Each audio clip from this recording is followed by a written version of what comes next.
అనుదిన వాగ్దానం, daily promise. దేవుని నామానికి మహిమ కలుగునుగాక. మన ప్రభువు ప్రియరక్షకుడైన యేసుక్రీస్తు వారి నామంలో మీకు నా హృదయపూర్వక వందనాలు తెలియజేస్తున్నాను. ఈ దినం దేవుని మాట నిన్ను ఉద్ధరించునుగాక. కీర్తన 21. యాకోబు దేవుని నామము నిన్ను ఉద్ధరించునుగాక. ఈ కీర్తన భాగం అంతట్లో మన దేవుని నామము ఎలా ఉద్ధరిస్తున్నది అన్నది చెప్పబడతా ఉంది. ఎలా అంటే ఆపత్కాలమందు ఉత్తరం ఇచ్చి ఉద్ధరిస్తుంది, పరిశుద్ధ స్థలంలో నుండి సహాయం చేసి ఉద్ధరిస్తుంది, నిన్ను ఆదుకొని ఉద్ధరిస్తుంది, కోరికను సిద్ధింప చేసి ఉద్ధరిస్తుంది, ఆలోచన అంతటిని సఫలపరిచి ఉద్ధరిస్తుంది, మరి ప్రార్థనలన్నీ సఫలపరిచి ఉద్ధరిస్తుంది, రక్షణార్థమైన తన దక్షిణ బలము చూపి ఉద్ధరిస్తుంది, మధ్యాకాశంలో నుండి ఉత్తరం ఇచ్చి ఉద్ధరిస్తుంది. మరో ప్రాముఖ్యమైన విషయం ఏమంటే మన నైవేద్యములన్నిటినీ జ్ఞాపకం చేసుకుని ఉద్ధరిస్తుంది, మన దహన బలను అంగీకరించి ఉద్ధరించును. కీర్తన 41:12 మన యథార్థతను బట్టి ఉద్ధరించును.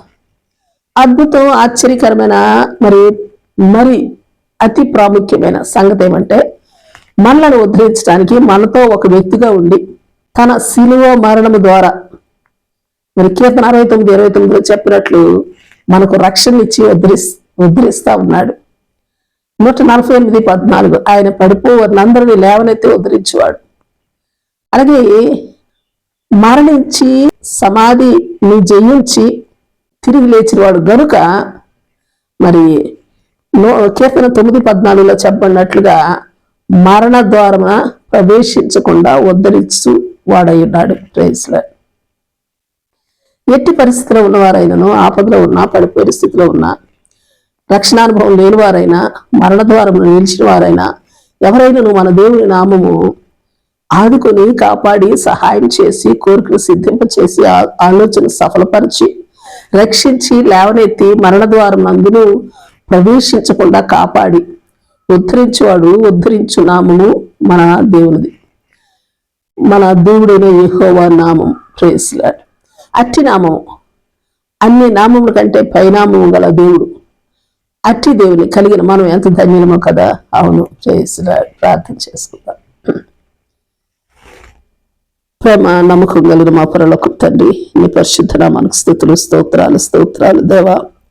ఈ లోకంలో అన్ని పరిస్థితుల్లోనూ, అన్ని స్థితిగతుల్లోనూ ఉద్ధరించుటకును, పరలోకమును అనుభవింప చేయుటకును గాను మీరు మీ ప్రియకుమారుని ఈ లోకానికి పంపి తన శిలువ మరణ పునరుద్ధానముల ద్వారా మమ్మను ఉద్ధరించిన వాడా, మీకు వేలాది కోట్లాది స్థుతులు, స్తోత్రాలు దేవా. అట్టి దేవుడు అయిన నిన్ను మేము దేవుడుగా కలిగినందులకు మీకు ఎల్ల వేళలా కృతజ్ఞత కలిగి యథార్థముగా జీవిస్తూ నైవేద్యములను దహన బలులను అనుదినము మేము నీకు అర్పించినట్టి కృపా భాగ్యము నిమ్మని ప్రార్థిస్తూ యేసు నామములో అడిగి వేడుకొంచున్నాం తండ్రి. ఆమేన్, ఆమేన్. Praise lord. రేపు మరొక వాగ్దానంతో మనం కలుసుకుందాం. ప్రతిరోజు ఉదయం ఈ కార్యక్రమాన్ని వీక్షించగలరు. తిరిగి మళ్ళా రేపు ఉదయం కలుసుకుందాం. దేవుడు మిమ్మల్ని దీవించును గాక.